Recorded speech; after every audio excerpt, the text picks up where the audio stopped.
Hi, this is Ruth Snyder. I am going to share a book review with you on a book that I just read and really appreciated called Rhinestone Jesus. In the book Rhinestone Jesus, Kristen Welch shares her story. She became discouraged as a mother, wondering if she was having an impact on the world, and her husband encouraged her to start a blog, which became very successful.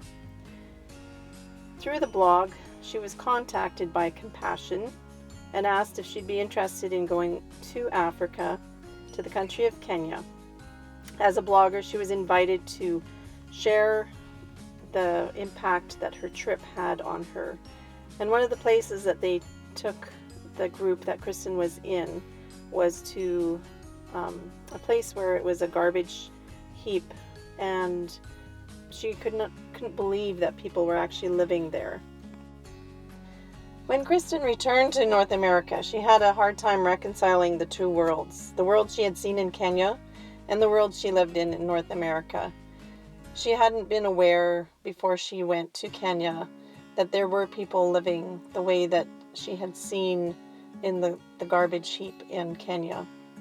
She hadn't been aware of the suffering and the teen girls who were pregnant because they were forced to be prostitutes to earn a living.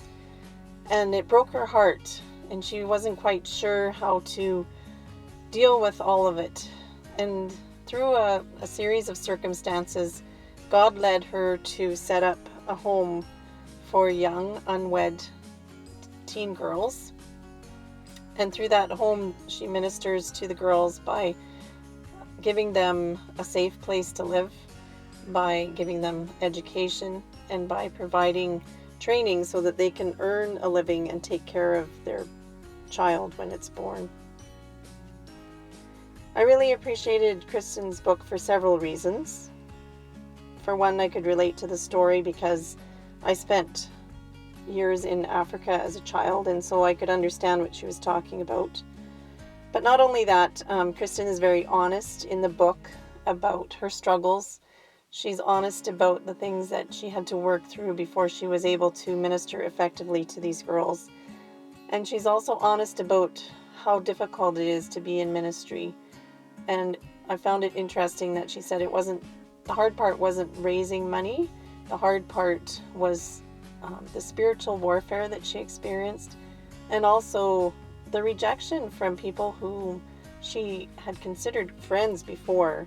But these friends were uncomfortable when they started hearing the things that Kristen was doing. And then Kristen gives practical ways to put to action what she's teaching. If you want to find out more about Kristen, you can go to her website, We Are That Family. And my website is ruthlsnyder.com. Thanks for listening in today.